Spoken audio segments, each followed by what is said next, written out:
Now follow me, Percy said. Then they both followed Percy into a building that looked like a giant mansion. In a room with a table surrounded by chairs. Mostly everybody at the table was doing work except two people who were fighting over a chair. I was sitting there, said the one standing up. No, it's mine, said the one sitting down. Two people on the short end were talking. We need to recruit more people, said the left talking man. If Necrof can send his spies past us without Theodore nor Aaron noticing, we need to hold back on recruiting until we're sure that we're safe, said the one on the right. Percy came in with Alistair and the boy. Oh, hi Percy, the man right said after noticing Percy. You might want to move. Well, we're in the middle of a very important meeting right now. But I know now to ruin it. Percy came and pushed a button above the sitting arguing man, and his chair suddenly disappeared and then reappeared with nobody in it.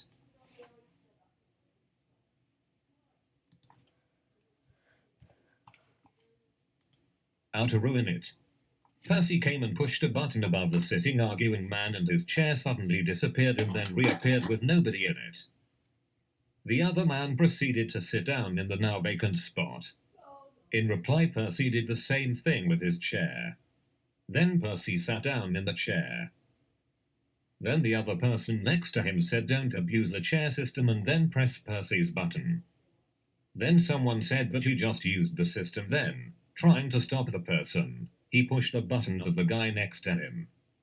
Startled awake, the guy next to that guy accidentally pushed his own button, so then only two people were left. "I'm gonna go back there now," one of them said while the other fell asleep. "Okay, what just happened?" said Alistair. Then Percy popped back up into his chair through a piston door and said, "Let's get out of here before they get back." Percy led them out of the building into a train station right next to it. They entered the train station and somebody came up to Alistair. "What are you looking at?" the bully said before pushing Alistair onto the train tracks. Percy was too busy figuring out his watch to notice, but he did say something that made Alistair very scared. The first train should be coming soon. Alistair tried to get back to the platform, but he got his shoelace caught in the tracks. He could hear a loud honk. Getting his shoelace free from the tracks, Alistair saw a train heading toward him. He jumped backwards in the tunnel. He ran through a left turn into an area where the tracks were magically floating above the island. Taking credit of the confusion, the boy attempted to run away but was caught by the bully who pushed Alistair. "Where do you think you're going, Dumbo?" the bully said. Alistair jumped off and grabbed onto the side of the tracks. Percy approached the bully and said, "Dave, let go of him." Dave did, but in that moment Percy realized Alistair was gone. The boy ran away and managed to escape. Percy jumped onto the top of the train only to be squished by the curved roof of the tunnel. He was pushed flat on his back, but unluckily for him, a loose metal bar sticking out of the bottom of the train hit Alistair's hand. The pain from the metal bar caused Alistair to let go of the tracks and he crashed through the sunroof of a car that was parked below the train tracks. Even worse for Percy was that then the loose metal bar fell off because of the speed and it broke straight through the engine car window. The piece of metal ricocheted around the inside of the engine and finally got caught on a bolt, which then caused a big fuel leak. Percy, whose face was squashed, said, "Talk about public transportation." Wounded, Alistair looked at the floor of the car and saw a bunch of briefcases. Some were labeled diamonds, sugar, gold, maple syrup, for pancakes, top secret, deadly plants, files, etc.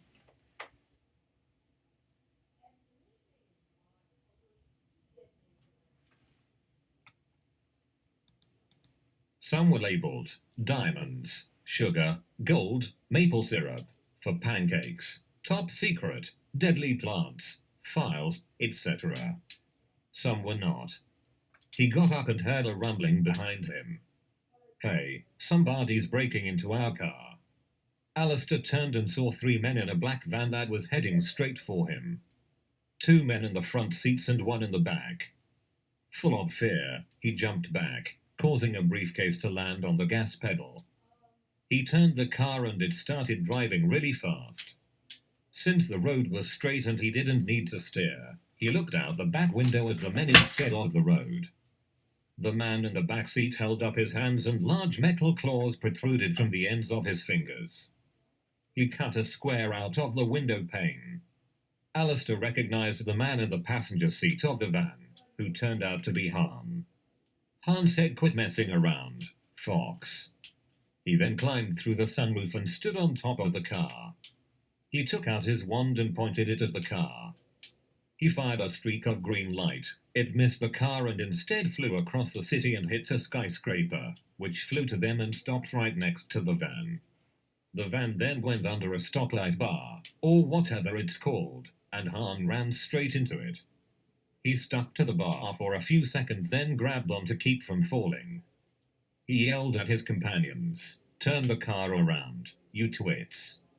A few moments later, the man in the backseat said, "Oh, he had my Taco Blast's gift card on him. I'm really hungry." When the van turned around, Alistair stepped on the brakes of his car and grabbed a food item from the floor of the car that just so happened to be a taco from Taco Blast's. He threw it out the window and hoped for something to happen, cause everything can happen when you throw a Taco Blast's taco out your window towards the window of a moving van. And yes, something did happen.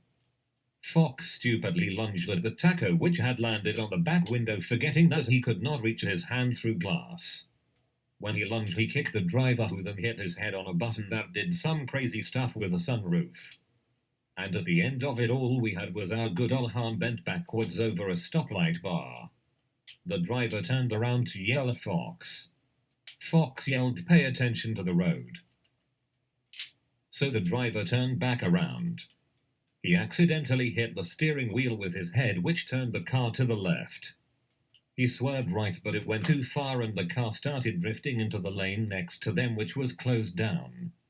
He swerved back to his own lane too hard and hit the median. The van flipped over and went off the road, which at that moment happened to be over the ocean.